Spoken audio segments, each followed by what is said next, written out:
الله ورسوله وصدق الله ورسوله وما زادهم إلا إيمانا وتسليما وما زادهم إلا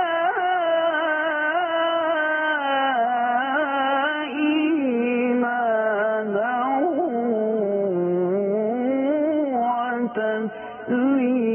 وتسليما صدق الله العظيم.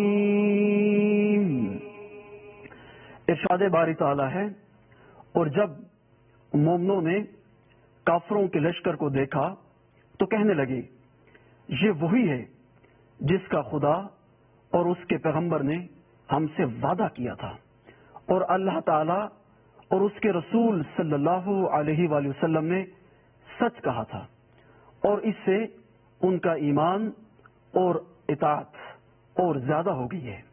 سچ کا رب ذوالجلال نے جو بڑی عظمت والا ہے. وآخر دعوانا ان الحمدللہ رب العالمین. خواتین و حضرات، وزیر اعظم اسلامی جمہوریہ پاکستان.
بسم اللہ الرحمن الرحیم.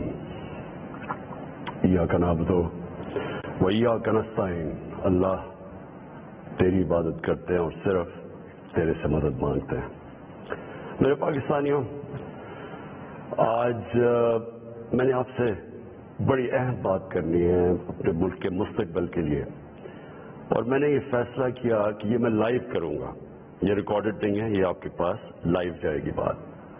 اور اس کی وجہ یہ ہے کہ پاکستان ایک اس انگریزی میں کہتے ہیں ڈیفائننگ مومنٹ پہ ہے، ایک فیصلہ کن وقت پہ ہے کہ ہم نے دو راستے ہمارے سامنے ہیں، ہم نے کون سا راستہ لینا ہے. لیکن میں چاہتا ہوں کہ اس سے پہلے یہ میں جو اپنی آپ سے دل کی آج باتیں کروں گا، اس سے پہلے میں صرف اپنی قوم کو بتانا چاہتا ہوں کہ میری طرح کا آدمی پالیٹکس میں آیا کیوں. کیونکہ آپ اگر پالیٹیشنز کی زندگی دیکھیں تو ان کو کسی کو بھی کوئی پالیٹکس سے پہلے نہیں جانتا تھا. ان کی کوئی بڑے کم ایسے لوگ ہیں جنہوں نے زندگی میں کوئی چیز اچیو بھی کیا ہو. قائد اعظم محمد علی جناح بہت بڑے پالیٹیشین تھے، لیکن انہوں نے وہ ایسے تھے کہ سارے ہندوستان کے اندر وہ سب سے بڑے وکیل سمجھے جاتے تھے.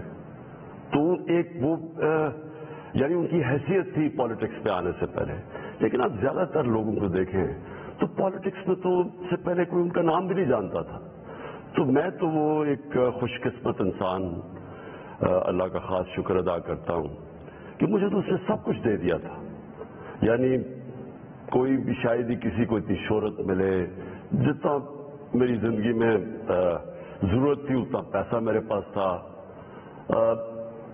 سب کچھ تھا میرے پاس، یعنی آج بھی مجھے کوئی کسی چیز کی ضرورت نہیں ہے، اللہ مجھے سب کچھ دے بیٹھا اور میں اس کا بڑا شکر گزار ہوں۔ دیکھیں، میں پاکستان کی پہلی جنریشن تھا، ہم وہ جنریشن تھے جو پہلے آزاد پاکستان میں پیدا ہوئے تھے۔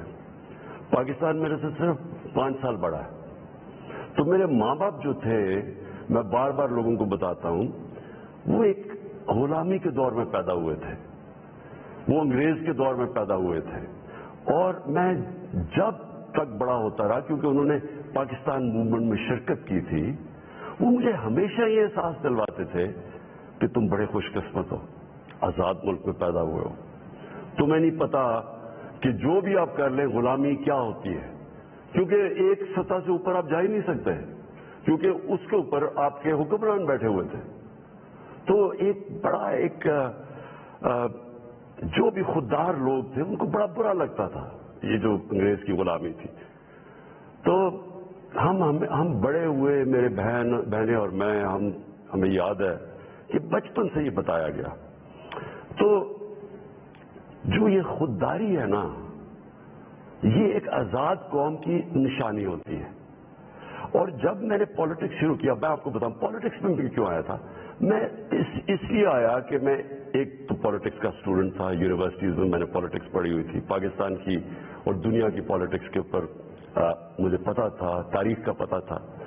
میں اس نتیجے پہ آیا کہ ہمارا ملک کبھی بھی وہ ملک بن نہیں سکتا جو خواب تھی علامہ اقبال کی، اور جو قائد اعظم جیسا لیڈر، یعنی جس طرح انہوں نے جدوجہد کی اس خواب کے لیے کہ پتا تھا کہ انہوں نے زندہ نہیں زیادہ دیر رہنا، اور اگر آپ ان کی تاریخ پڑھیں کہ جس طرح انہوں نے کیس لڑا پاکستان کا بیماری کی حالات میں، تو یہ ہماری یہ فاؤنڈنگ فادرز تھے۔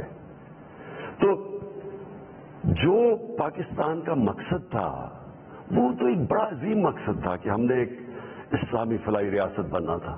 یہ ہماری قرارداد پاکستان میں یہ لکھا ہوا ہے ہمارے فاؤنڈنگ فادرز کا کہ ہم نے ایک، جب ہم کہتے ہیں اسلامی فلاحی ریاست تو یہ سیدھا چلا جاتا ہے مدینہ کی ریاست پہ، کیونکہ ہمیشہ مسلمان اس کو ماڈل سمجھتا اپنا، جو سنہری دور اسلام کا ہے وہ مدینہ کی ریاست تھی۔ تو جب میں نے 25 سال پہلے پالیٹکس شروع کی تو میں نے اپنی جو ہمارے مینیفیسٹو تھے اس میں 3 چیزیں رکھی، انصاف، اور انصاف پھر میں کوالیفائی کر دوں، انصاف ہوتا یہ ہے کہ طاقتور اور کمزور کے لیے ایک قانون ہوتا ہے، اور جو نبی صلی اللہ علیہ وسلم نے کہا تھا کہ تمہارے سے پہلے بڑی قومیں تباہ ہوئی، جدھر طاقتور چوری کرے تو اس کو سزا نہ ملے اور صرف کمزور چور، چھوٹا چور جیل میں جائے۔ انہوں نے کہا قومیں تباہ ہو جاتی ہیں، تو جس طرح حضرت علی رضی اللہ تعالیٰ نے کہا تھا کہ کفر کا نظام چل جائے گا لیکن ظلم اور انصافی کا نظام نہیں چل سکتا۔ تو یہ بیسس ہے ایک انصاف، اور دوسرا انسانیت، رحم ہوتا ہے ایک اسلامی ریاست میں، جو کہ مدینہ کی ریاست میں پہلی فلاحی ریاست بنائی گئی تھی، جو میں بار بار لوگوں کو کہتا ہوں۔ تو یہ میرے 2 ایمز تھے، اور تیسرا تھا خودداری۔ ایک مسلمان قوم غلام قوم نہیں بن سکتی۔ جس قوم کا نعرہ تھا پاکستان کا مطلب کیا، لا الہ الا اللہ، لا الہ الا اللہ کا تو مطلب ہی ہے کہ سوائے اللہ کے آپ کسی کے سامنے نہیں جھکتے، وہ شرک ہے۔ سب سے بری چیز اللہ کو لگتی ہے کہ جب آپ کسی کو بھی اللہ کی جگہ پہ رکھتے ہیں۔ تو یہ غلامی جو ہوتی ہے، یہ جب آپ کسی کی بھی پیسے کی غلامی، خوف کی غلامی، یہ سب شرک ہے، کیونکہ لا الہ الا اللہ انسان کو آزاد کرتا ہے۔ یہ 3 تھے میرے آج سے 25 سال پہلے، آپ دیکھیں کہ میں مینیفیسٹو میں یہ 3 چیزیں لکھی تھی۔ مجھے لوگ کہتے ہیں عمران صاحب آپ اسلام کا نام استعمال کرتے ہیں۔ میں اگر میرے میں اللہ ایمان نہ ڈالتا، میں پالیٹکس میں کیوں آتا؟ جس آدمی کے پاس سب کچھ ہے، مجھے یہ بتائے وہ اپنی زندگی کے 22 سال خرچ کرے گا ایک سٹرگل میں، اور 14 سال تو تھوڑے سے لوگوں کے ساتھ تھا، 14 سال تو مذاق اڑتا تھا میرا، تو میں کیوں پالیٹکس میں اتنی دیر کوشش کی جس کے پاس سب کچھ تھا؟ مجھے اتنے لوگوں نے کہا کہ عمران صاحب آپ کو ضرورت کیا تھی پالیٹکس کی؟ میں یہ سچ آپ کو بتا رہا ہوں، بار بار مجھے لوگ کہتے ہیں آپ کو پالیٹکس میں آنے کی کیا ضرورت تھی؟ یعنی صرف آپ کو ضرورت ہی ہو تو آپ پالیٹکس میں آئیں، آپ کوئی نظریے کے لیے نہ آئیں، کوئی آپ کی بڑی ایمبیشن نہ ہو۔ ایک میں اپنے سارے جو، اور خاص طور پہ میں چاہتا ہوں میرے جو نوجوان ہیں وہ آج میرا بڑا غور سے سنے جو میں نے آپ سے بات کرنی ہے۔ دیکھیں، ایک مولانا رومی کی ایک سینگ ہے، مولانا رومی کہتے ہیں کہ جب اللہ نے آپ کو پر دیے ہیں تو آپ کیوں چونٹیوں کی طرح زمین پہ رینگ رہے ہیں؟ اس کا مطلب یہ ہے کہ اللہ نے ہمیں اشرف المخلوقات بنایا ہے، سب سے بڑی مخلوق، فرشتوں سے اوپر درجہ دیا ہمیں۔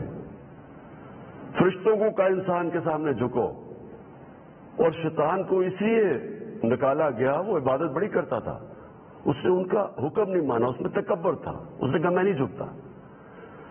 اللہ نے ہمیں پر دیے، مسئلہ ہمارا یہ ہے کہ ہم، کیونکہ ہمارے میں ایمان کی کمی ہوتی ہے، کیونکہ ہم اور خداؤں کی پوجا کرتے ہیں، جو سب سے بڑا جو شرک ہے وہ پیسے کی پوجا کرتے ہیں، خوف کی پوجا کی، جو وہ بڑی سپر پاور ہے، اگر ہم نے یہ نہ کیا تو ہم تباہ ہو جائیں گے، یہ خوف کا پوت ہے۔ ہم انسان چونٹیوں کی طرح رینگتا رہتا ہے۔ تو پاکستان، میں نے اس کی اونچ نیچ دیکھی ہے۔ ہم نے شروع میں، ہم چھوٹے تھے، ہمیں یاد ہے جب پاکستان ایک تیزی سے اوپر جا رہا تھا، ہماری مثالیں دی جاتی تھی۔ میں جب اسکول میں تھا پاکستان کی مثال دی جاتی تھی، یہ ساؤتھ کوریا پاکستان آیا تھا سیکھنے کے لیے کہ کیسے آگے بڑھا ہے۔ ملیشیا کے شہزادے میرے ساتھ اسکول میں پڑھتے تھے، یہاں سیکھنے آتے تھے، سارا مڈل ایسٹ سے لوگ یہاں پاکستان کی یونیورسٹیز میں آتے تھے، ہم اوپر جا رہے تھے، ہمارا ماڈل لوگ دیکھتے تھے، مثال دی جاتی تھی۔ میں نے اس کو نیچے آتے دیکھا، اور میں نے اس کو ذلیل ہوتے دیکھا اپنے ملک کو، اور میں اس کے اوپر ابھی آتا ہوں کیونکہ جو میرے والد تھے، مجھے یاد ہے اپنے آخری دنوں میں جو ہمارے پر یہ وار آن ٹیرر کے اندر جس طرح کی پاکستانیوں کو ذلت ملی، پاکستانیوں کو میں خاص طور پہ کہہ رہا ہوں، لیکن اوور آل اسلاموفوبیا بھی تھا، لیکن پاکستانیوں کو ذلت ملی۔ تو میں جو آج آپ سے بات کرنا چاہتا ہوں وہ یہ کہ دیکھیں، اللہ نے جو ہمارے اندر اتنی صلاحیتیں دی ہیں اشرف اس کی عظیم مخلوق پہ، لیکن اسے کنڈیشن لگائی ہوئی ہے۔ اس نے کہا ہے کہ تم نے اگر اوپر اڑنا ہے نا، جو اقبال نے اپنا شاہین کا کانسیپٹ دیا ہے کہ شاہین کیسے اقبال کا، وہ تب اوپر جاتا ہے جب وہ ریزسٹنس کے سامنے کھڑا ہوتا ہے، جب وہ مقابلہ کرتا ہے، جب وہ اپنے آپ کو مشکل وقت سے گزارتا ہے۔ ہم نماز میں صرف ایک ہی چیز مانگتے ہیں جب 5 وقت کی نماز پڑھتے ہیں کہ اللہ ان کے راستے پہ لگا جن کو نعمتیں بخشے، ان کے نہیں جو اپنے تباہی کے راستے پہ چلے گئے۔ تو جو نعمتیں بخشی، وہ نبی صلی اللہ علیہ وسلم اللہ کے حبیب تھے سب سے زیادہ، تو ان کو نعمتیں بخشی۔ ان کا آسان راستہ نہیں تھا، لیکن ان کی عظمت کا راستہ تھا۔ میں اس لیے پاکستان کے اندر سیرت نبی اپنے بچوں کو پڑھانا چاہتا ہوں۔ کیوں نبی کی سیرت پڑھیں؟ کیونکہ وہ دنیا کی تاریخ میں سب سے عظیم انسان وہ تھے، تو ان کے راستے پہ اللہ کیوں ہمیں کہتا چلو؟ کیونکہ وہ عظمت کا انسان کا راستہ ہے۔ ہم پکڑ لیتے دوسرا راستہ جو ہم سمجھتے ہیں کہ بڑا آسان راستہ ہے۔ اچھا جی، وہ فلانا نے حکم دے دیا، ہم تباہ ہو جائیں گے، اگر اس نے وہ فلانا ملک ناراض ہو گیا تو ہمارا یہ ہو جائے گا۔ ہم رینگ رہے ہیں زمین کے اوپر، ہم چونٹیوں کی طرح رینگ رہے ہیں۔ تو میں سب سے پہلے کہ جب میں نے 25 سال پالیٹکس شروع کی تو میں نے کبھی، آپ میری کوئی اسٹیٹمنٹ پڑھ لیں، میں نے ہمیشہ ایک چیز کہی، نہ میں کبھی کسی کے سامنے جھکوں گا اور نہ اپنی قوم کو کسی کے سامنے جھکنے دوں گا، یعنی اپنی قوم کو کسی کی غلامی نہیں کرنے دوں گا۔ یہ 25 سال کوئی میری اسٹیٹمنٹس ابھی آپ دیکھ لیں، کوئی پرانی میری ویڈیوز ہیں، کبھی اس سے پیچھے نہیں ہٹا میں۔ جب اقتدار مجھے ملا تو میں نے تب فیصلہ کیا کہ ہماری فورن پالیسی آزاد ہوگی۔ آزاد فورن پالیسی کا مطلب ہوتا ہے کہ وہ فورن پالیسی جو پاکستانیوں کے لیے ہوگی، ہمارے مفادات کے لیے ہوگی۔ اس کا قطعی یہ مطلب نہیں ہے کہ ہم کسی سے دشمنی کریں گے، ہم کسی کو کے خلاف ہوں گے، ہم کوئی اینٹی امریکن ہوں گے یا اینٹی انڈیا ہوگا یا اینٹی یورپین ہوں گے.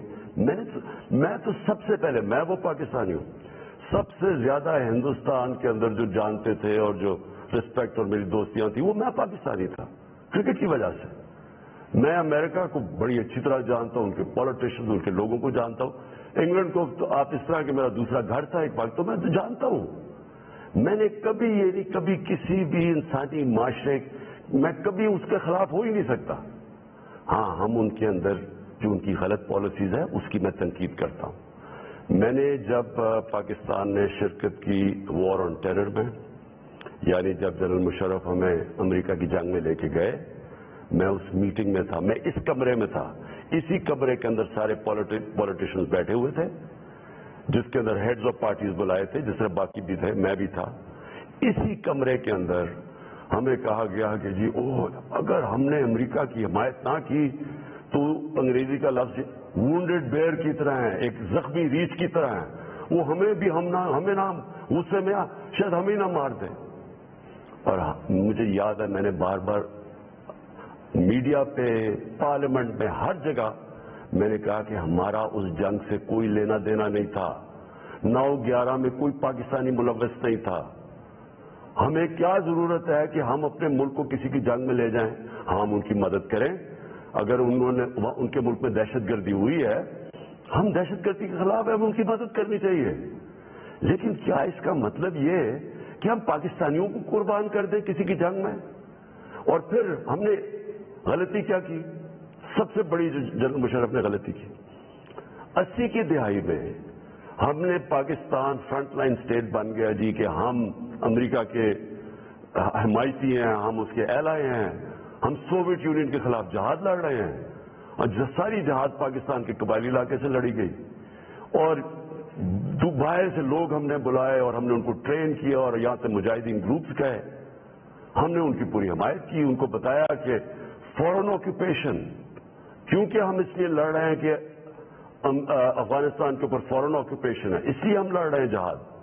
اور سارے ہمیں بتایا گیا کہ کتنا بڑا پاکستان بڑا رول پلے کر رہا ہے. جیسے ہی وہ جہاد ختم ہوتی ہے، سوویت یونین ہارتا ہے، امریکہ یہاں سے چلا جاتا ہے، سوویت یونین ادھر چلا جاتا ہے، اور 2 سال کے بعد وہی امریکہ جو ہمارا دوست تھا، جس کے لیے جو ہم اکٹھے جنگ لڑ رہے تھے، وہ ہمارے اوپر سینکشن لگا دیتا ہے، پریسر سینکشنز. 9/11 آ جاتا ہے، پاکستان کی پھر امریکہ ضرورت پڑ جاتی ہے. یہ جو ابھی میں نے آپ کو کہا کہ اسی کمرے کے اندر فیصلہ ہو رہا ہے کہ جی ہم امریکہ کی ہمیں حمایت کرنی چاہیے. ہم نے کہا کہ ہاں ٹھیک ہے، حمایت یہاں تک ٹھیک ہے کہ ہم سارے دہشت گردی کے خلاف ہیں، ان کے خلاف ایکشن لیں. لیکن جو حمایت ہم نے کی، جو پاکستانیوں کی جانوں کی قربانی دی گئی، کسی اور امریکہ کے ایلائی نے اس طرح کی قربانیاں نہیں دی. کوئی نیٹو بھی امریکہ کے ساتھ تھا، کوئی ایک ملک بتائیں جو 80,000 اپنے لوگ مروا لیں، جس کا سارا قبائلی علاقہ، اور میں یہ آج پھر سے کہنا چاہتا ہوں، دیکھیں میں قبائلی علاقے کو باقیوں سے بہتر جانتا ہوں. میں نے وہ سارا قبائلی علاقہ پھرا ہوا ہے، میں نے کتاب لکھی ہوئی، میں اس کی تاریخ جانتا ہوں. قبائلی علاقہ پاکستان میں سب سے پرامن علاقہ تھا. وہاں کرائم ہوتی نہیں تھی، کوئی ان کے ریکارڈ میں، یعنی ہمیشہ سے وہ کرائم فری ایریا تھا. جو قبائلی علاقے کے لوگوں سے ہوا ہماری اس جنگ میں شرکت کرنے سے، آپ اندازہ نہیں لگا سکتے کہ وہ لوگوں کے اوپر، بیچاروں کے اوپر کیا گزری.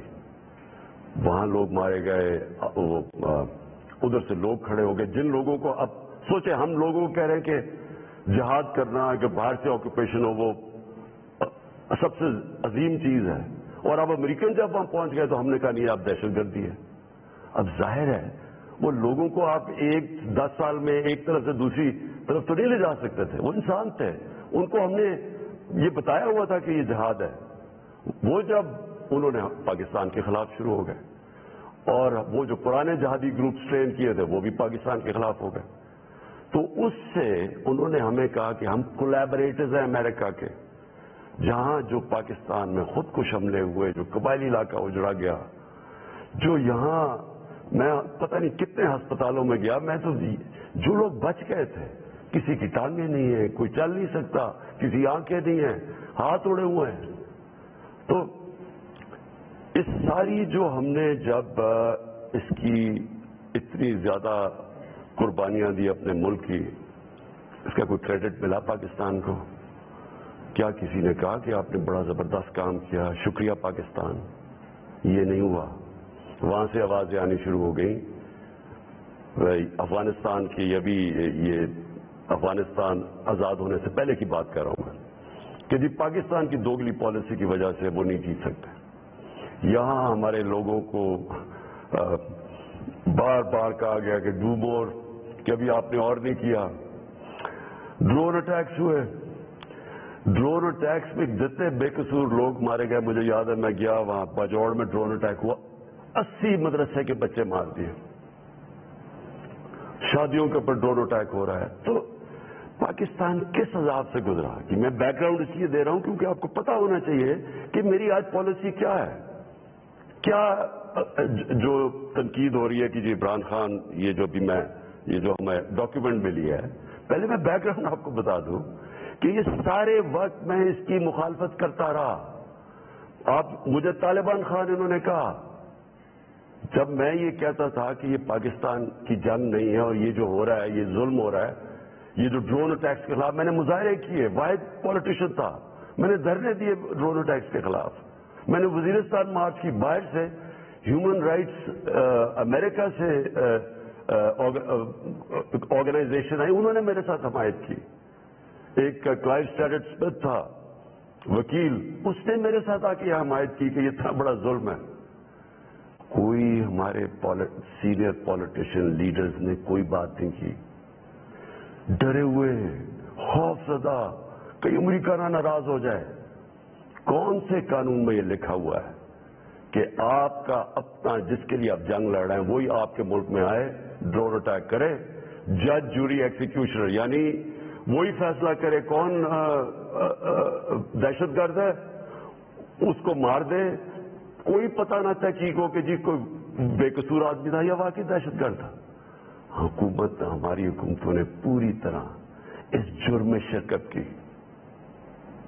اور جو وہاں کے جن کے رشتہ دار مرتے تھے، جن کے کوئی بے قصور لوگ، عورتیں، بیوی، گھر مرتے تھے، وہ ہمارے اوپر پھر حملے کرتے تھے. وہ ہمیں سمجھتے تھے کہ ہم ان کی مدد کر رہے ہیں جو کہ ان کے اوپر ظلم کر رہے ہیں. تو لہذا ہر طرف پاکستانیوں نے سفر کیا. تو میں جب حکومت ملی تو میں نے پہلے دن سے یہ کہا کہ پاکستان کی فارن پالیسی پاکستان کے لوگوں کے لیے ہوگی. ہم کوئی ایسی فارن پالیسی نہیں بنائیں گے جو کہ کسی اور کی تو بہتری ہو لیکن ہمارے ملک کو نقصان پہنچے.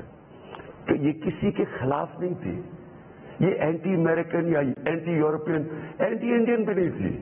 انڈیا کے خلاف صرف جب انہوں نے کشمیر کے اوپر انٹرنیشنل قانون توڑا، جب انہوں نے کشمیر کا اسٹیٹس لیا 5 اگست 2019 میں، تب میں نے ان کے خلاف بات کی اور ہر فورم پہ کی. لیکن میں نے کوشش اس سے پہلے پوری کی ہندوستان سے دوستی کی. تو میں آج جو آپ کے پاس یہ ساری بات کرنے کے لیے اس لیے آیا ہوں کہ ابھی ہمیں 8 مارچ کو یا اس سے پہلے 7 مارچ کو ہمیں ایک امریکہ نے ایک باہر سے ملک میں نام مطلب میرا کہ کسی اور باہر سے ملک سے ہمیں میسج آتی ہے، اور میں اس لیے آپ کے سامنے یہ میسج کی بات کرنا چاہتا ہوں اور میں اس لیے لائیو بھی کر رہا ہوں کہ یہ ایک کسی آزاد ملک کے لیے جس طرح کی ہمیں میسج آئی ہے، یہ ہے تو پرائم منسٹر کے خلاف ہی صرف، لیکن یہ ہماری قوم کے خلاف ہے.